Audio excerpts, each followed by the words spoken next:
사실 돈이라는 것은 그 사람의 인생이고 그 사람의 시간이에요. 그렇죠.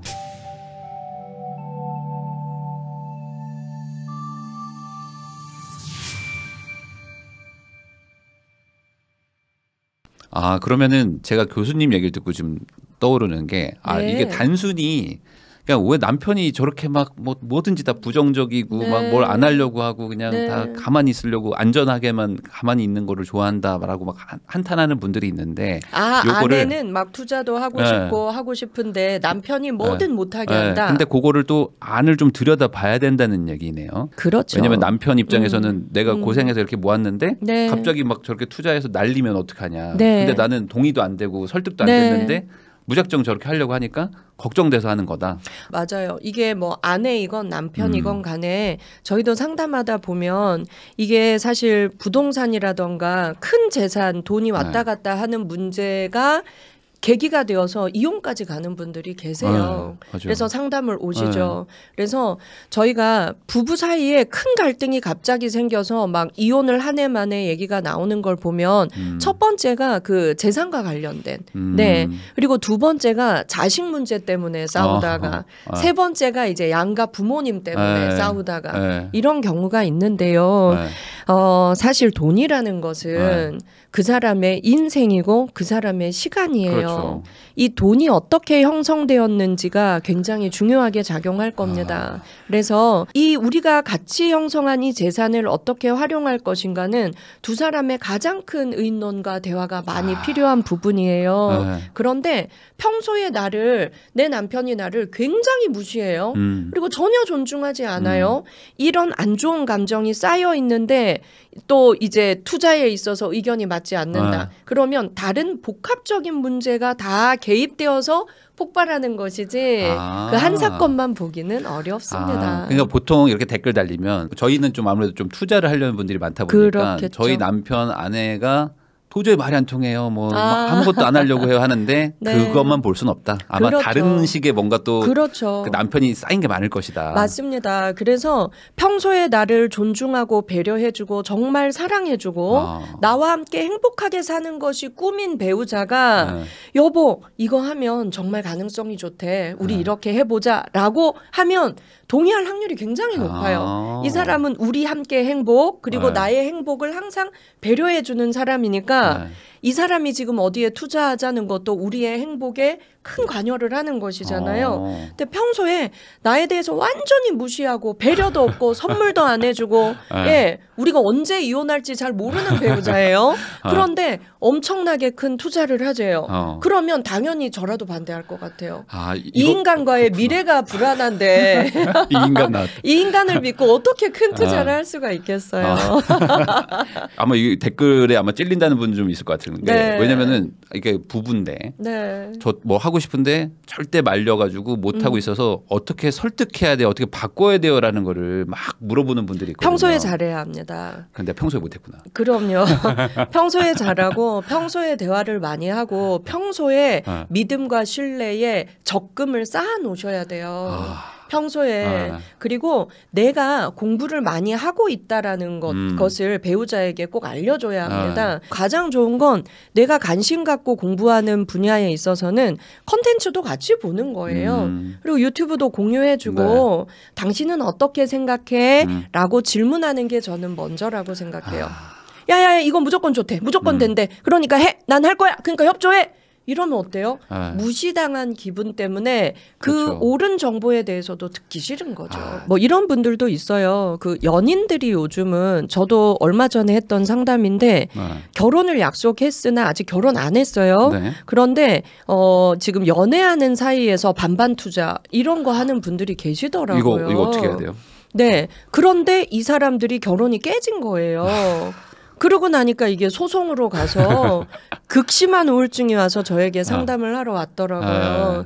그래서 우리가 중요한 건 이겁니다. 연인이든 부부든 간에 가장 중요한 건 존중과 배려예요. 존중과 배려. 네, 우리가 사랑의 호르몬이 영원히 나올 것 같지만 네. 최장기간이 3년입니다. 아, 3년이에요. 그러니까 눈의 콩깍지. 네. 이 콩깍지는 아무리 길어도 3년이 지나면 벗겨진다는 거죠. 네. 그래서 진정한 사랑이란 존중과 배려예요.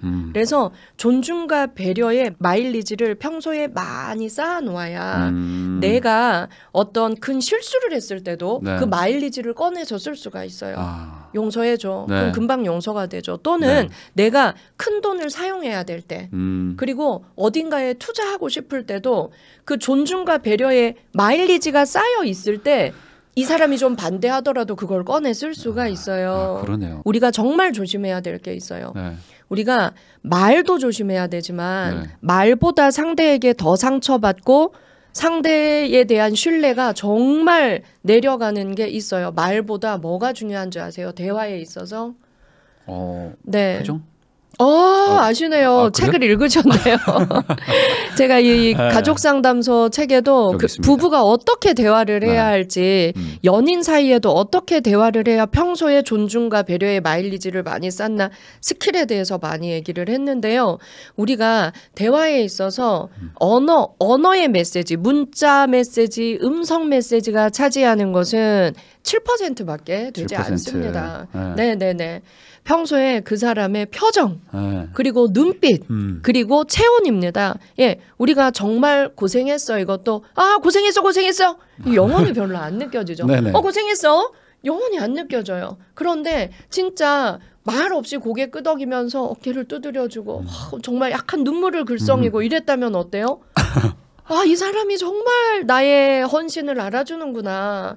그래서 저희가 헤어지는 연인, 헤어지는 부부들을 보면 네. 표정의 독 때문에 앙금이 쌓인 경우가 굉장히 많습니다. 네, 표정의 독. 우리가 사실 됐어 그만해. 이 말 한마디보다 표정으로 정말 무시하고 멸시하고 증오하고 네네네. 모멸감을 느끼게 하는 예. 정말 표정으로 수백 가지의 특히 이 방송 보시는 여성분들 남자들이 가장 상처받는 것이 여자들의 그 표정이에요. 무시하고 멸시하고. 네. 그리고 여자들은 그 다양한 무시하고 멸시하는 표정 하나와 그리고 이름절만으로 남자의 자존심을 0으로 내려가게 할 수가 있어요. 이거 어떻게 하는 멸시하는 표정으로 이 한마디면 어때요? 그거? 이름절. 네. 그런데 정말 남자들은 상처받거든요. 맞아요. 네. 남자들은 자존심의 상처를 입으면 회복이 어렵습니다. 그런데 많은 여성분들은 표정과 아까 그 이름절 이 한마디로 내 남자의 자존감과 자존심을 평소에 0으로 끌어내려 놓은 상태에서 뭔가를 요구할 때는 아주 당당하게 요구하는 여자분들이 계세요. 이 말을 남자 심리학자가 나와서 했다면 엄청 공격받으실 텐데 전 같은 여자니까 우리 같이 좀 조심해야 돼요.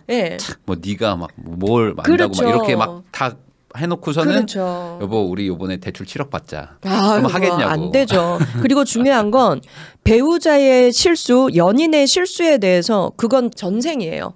과거에 했던 실수는. 이건 남자 여자 다 마찬가지입니다. 네. 전생 얘기를 끄집어오는 사람들이 있어요. 예를 들면 이런 거예요. 우리 이번에 이거 투자하자. 7억 대출.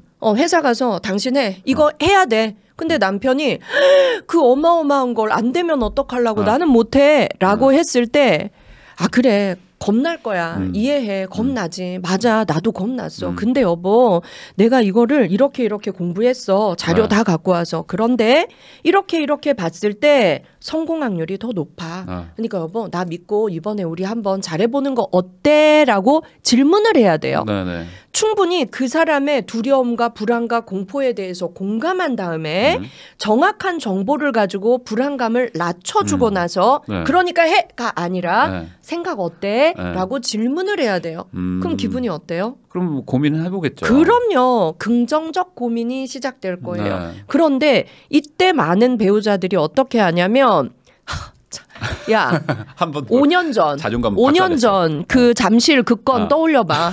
그때 내 말 듣고 했으면 지금 그거 15 골랐어.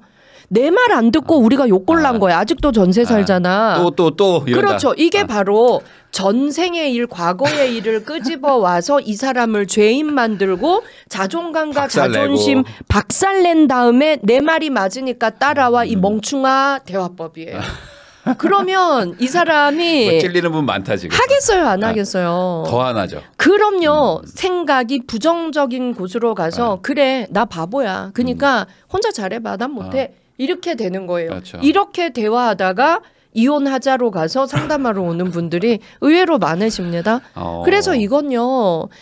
사실을 기반으로 한 정말 좋은 대화가 아니라 서로의 자존감을 무너뜨리고 서로의 진짜 그동안 쌓아왔던 좋은 마일리지를 0으로 만드는.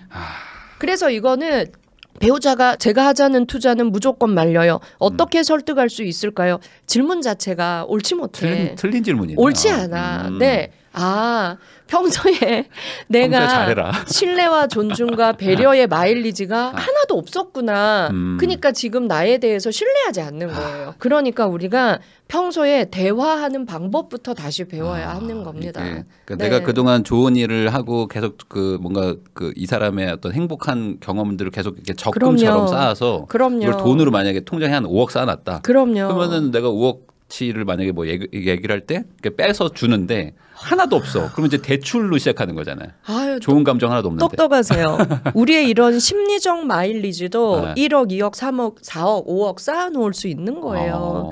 여러분 요즘 이상한 변호사 우영우 좋아하시잖아요. 최근에 11화였나 그랬어요. 남편이 도박만 해요. 남편이 도박만 하고 아내가 김밥집에서 어렵게 먹고 살아요. 그런데도 이 아내가 어떻게 버텼냐라는 변호사의 질문에 이렇게 대답해요.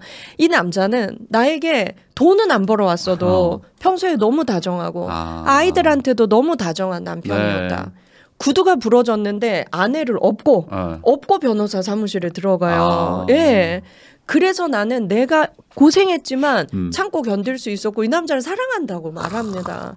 그게 바로 심리적 마일리지인 거예요. 그래서 우리는요. 평소에 이 심리적 마일리지를 왜 쌓아놔야 되냐면 급할 때 꺼내 써야 되기 때문에 그래요. 우리가 저축 왜 합니까? 급할 때 그리고 어디 투자할 일 있을 때 꺼내 쓰려고 하잖아요. 바로 연인과 배우자 사이에서도 그런 심리적 마일리지를 마일리지는 또 쌓기도 쉬워요. 그렇죠. 10억, 20억도 쌓을 수 있어요. 돈이 안 들어갈 것 같은데 말 잘하고. 그럼요. 표정 좋게 마음만으로 할 수 있으니까요. 우리가 이거 인간관계에서도 마찬가지예요. 친구들 사이에서도 저도 제 친구 한 명이 제가 대학교 4학년 때 저희 아버지가 돌아가셨어요. 그때 저도 너무 가난했고 너무 막막했어요. 근데 이 친구가 서울에서 부산까지 내려와서 3일 동안 설거지를 했어요. 그 손님들을 위해서.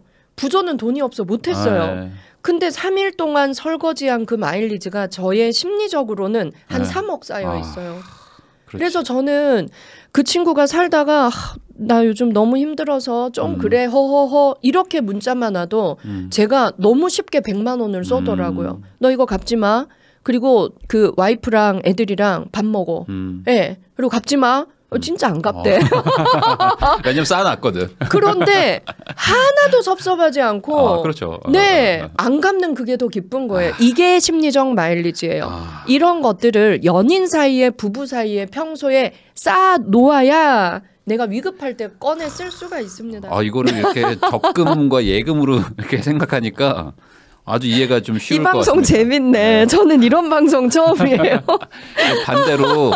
반대로 지금 그동안 남편분, 아내분 욕했던 분들, 그리고 여자친구가 안 바뀌어요. 뭐 이런 분들 많거든요. 그런 분들은 오늘 한번 스스로 좀 자기 성찰을 좀 해야 된다. 배우자가 안 바뀌어요. 내 여자친구, 남자친구가 안 바뀌어요. 이건 평소에 나도 독불장군, 나도 전혀 바뀌지 않고 내 고집만 부렸던 사람일 수 있습니다. 그러니까 상대는 나의 거울이에요. 그러니까 이게 15년간 도박을 해도 봐줄 수도 있는 게 사람 마음인데 이거보다 훨씬 작은 것도 내가 용납이 안 되는 어떤 배우자나 이런 분이 있다면 나 스스로 먼저 잘했는지. 맞습니다. 맞습니다.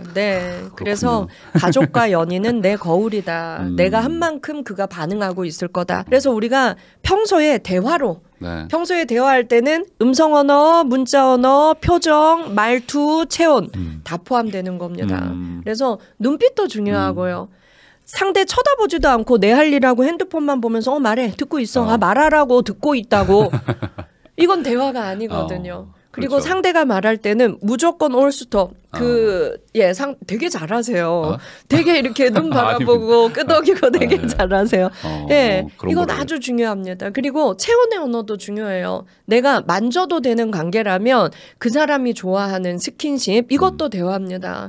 예, 그래서 눈빛과 스킨십만으로도 표정만으로도 100마디의 말 이상의 사랑과 신뢰와 존중의 마일리지를 쌓을 수가 있어요. 지금까지는 이제 어떤 뭐 문제가 막 도출돼 가지고 싸우고 뭐 이런 얘기 했었는데 사실 부부 사이들 중에 안 싸우는 분들도 있어요. 그러니까 저희는 뭐 한 번도 안 싸웠어요. 뭐 5년간 뭐 안 싸웠어요. 뭐 사귈 때도 안 싸웠어요. 이런 분들이 되게 잘 지낸다라고 생각하는데 이게 아닐 수도 있는 거예요. 가장 위험한 부부입니다. 이게 가장 위험해요? 네. 안 싸운다 가장 우리는? 위험합니다. 그리고 뭐 거짓말일 수도 있고요. 네. 그리고 우리는 안 싸웁니다라고 착각하고 있는 걸 수도 있습니다.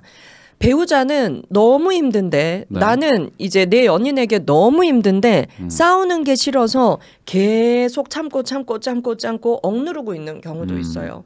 이런 사람들은 정말 쌓아뒀다가 마지막에 1% 내가 참을 수 있는 용량이 1% 남았을 때 이 사람이 평소와 똑같이 나를 무시하는 말을 한마디 했는데 그 1%가 넘어서 폭발, 이혼하자, 헤어지자 이렇게 갈 수도 있어요. 그래요? 그래서 이제 저는 그 이혼하는 부부들 상담을 워낙 많이 하다 보니까 이유를 들어보면요. 이번이 큰 사건 하나 때문에 이혼하는 사람은 없어요. 평소에 정말 많이 쌓아왔는데 나는 표현 안 하고 참았어요. 난 싸우는 게 싫어서 참았어요. 그런데 한 번만 더 걸려라.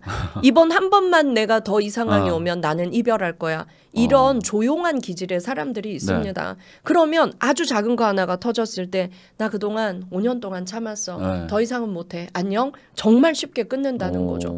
그럼 이 사람은 5년 동안 참으면서 준비해 온 거예요. 이별을. 근데 이 사람은 우리는 안 싸워. 그러니까. 이 사람은 나에게 무조건 오케이야. 우리는 행복해. 라고 혼자 착각하고 있는 경우가 많았다는 거죠. 그럼 예를 들어 그렇게 이혼을 당한 분이죠. 우리 이혼하자 못 참겠어 해서 이렇게 먼저 던진 분 말고 받은 분 입장에서는 아니 뭐야 우리 엄청 잘 지냈는데 그렇죠. 아니 갑자기 뭐 밥 먹다가 싸워가지고 헤어졌다고 이게 막 이해가 안 되실 수도 있겠네요. 맞아요. 아니 근데 그러면은 오히려 참는 분 입장에서는 그 전에 먼저 말을 하고 해결을 하면 좋은데. 맞습니다. 그래서 참는 게 착한 게 아니다. 이건 정말 중요해요. 참는 게 착한 게 아니고 안 싸우는 부부가 행복할 것 같지만 작은 일로 자주 싸우고 바로바로 화해하는 부부가 가장 잘 살고 있는 행복한 부부입니다. 그래요?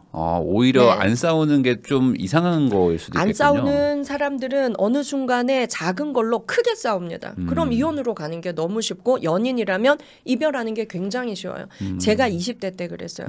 저는 정말 착하다 그랬어요. 제 남자친구들이 저한테. 정말 착하다. 상민은 천사 같아. 그런데 저는 사실 천사 같은 사람이 아니라 그냥 참는 참았구나. 사람이었던 거예요. 참으면서 한 번만 더 그러면 그땐 이별할 거야. 그리고 정말 작은 일이 생겼을 때 나 그동안 정말 많이 참았어. 우린 정말 안 맞는 것 같아. 헤어지자. 그리고 정말 끝내고 헤어지는 거죠. 하긴 뭐 그동안 뭐 감정이 남은 것도 없으니까 참 너무 오래 참았으니까. 내 감정을 표현할 줄을 몰랐던 거죠. 그래서 우리가 큰 갈등과 헤어짐을 예방하려면 평소에 내 감정을 솔직하게 표현할 수 있어야 합니다. 그럼 지금도 만약에 화가 나는데 참는 분들 입장에서는 빨리 말하는 게 좋은 거예요? 네, 참는 건 결코 착한 게 아니라 착각입니다. 착각이다. 네, 그리고 결국 내 화병이 되고 어느 순간에 대폭발해서 우리의 관계는 끊어지게 돼요. 그래서 평소에 이렇게 자주 말하는 게 좋아요. 나 이래서 섭섭해. 나 이래서 속상해. 나 이래서 화가 나. 나 이래서 짜증이 났다고. 이러면 상대도 방어태세로 들어가요. 그게 화낼 일이야? 그게 짜증낼 일이야? 이렇게 되는 거죠. 근데 나 이래서 너무 섭섭해. 나 이래서 너무 속상해. 이러면 어때요?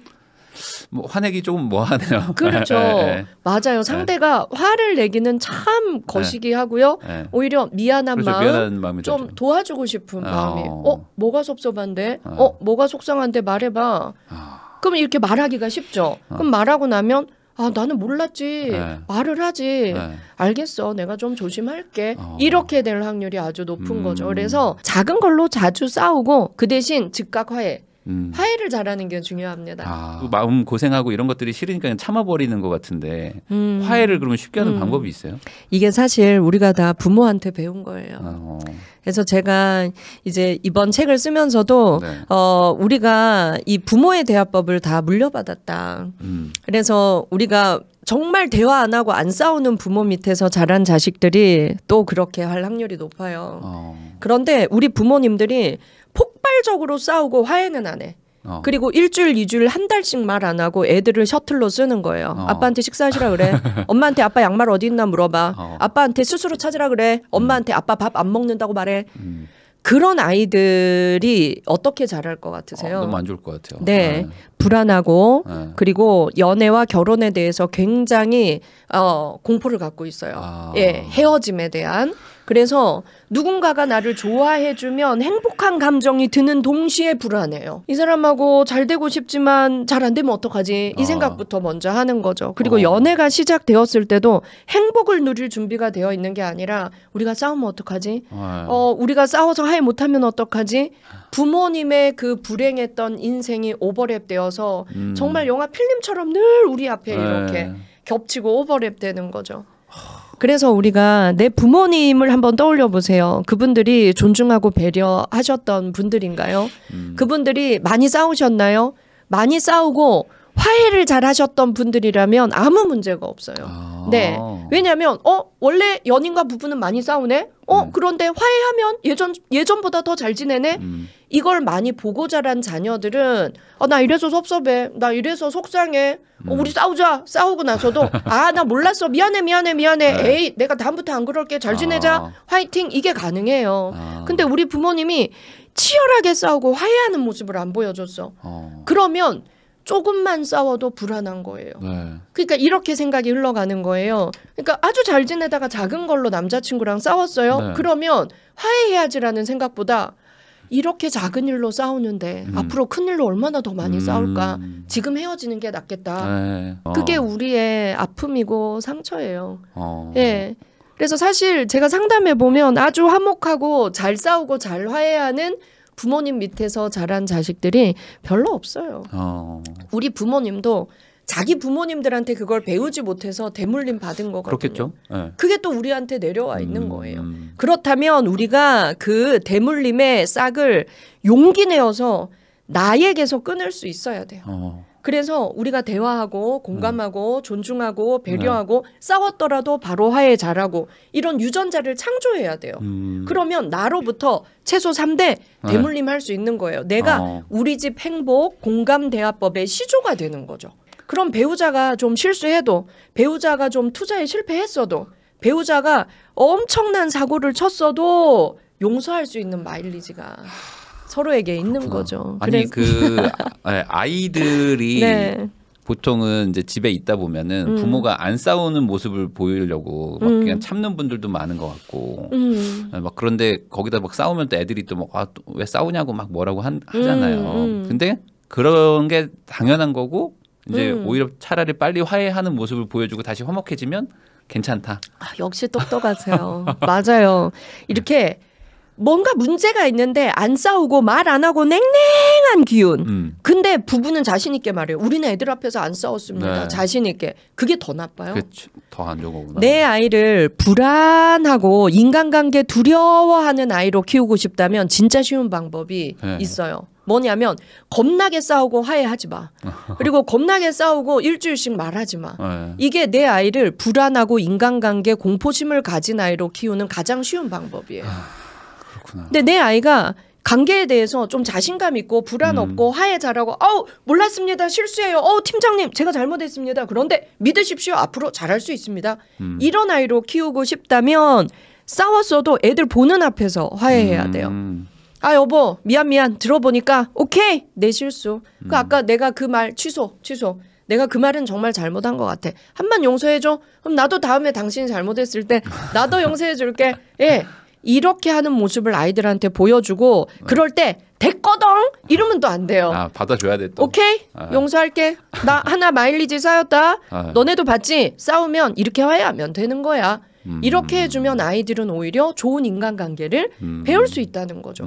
왜냐하면 우리는 회사 다니면서도 갈등이 있고 싸움이 있거든요. 네. 그럴 때 대처하는 방법을 부모한테 배우는 거니까요. 우리 부모님이 저렇게 문제를 해결하는 걸 보면서 아 인간관계는 저렇게 해결하면 되는 거구나. 맞습니다. 라는 걸 배운다. 그래서 제가 여기 이렇게 썼어요. 한번 읽어주세요. 잘 싸우고 잘 화해하는 가족이 되는 사랑의 기술이라고 이제 적어주셨는데 맞아요. 잘 싸우고 잘 화해하는이 중요한 겁니다. 맞습니다. 가족은 결국에 싸울 수밖에 없는 거고 또 화해도 해야 되는 거니까 잘 화해하는 방법. 그 내용은 이 책을 보시면 될 것 같습니다. 박상미의 가족 상담소라는 책이 나왔으니까 한번 보시면 좋을 것 같아요. 감사합니다.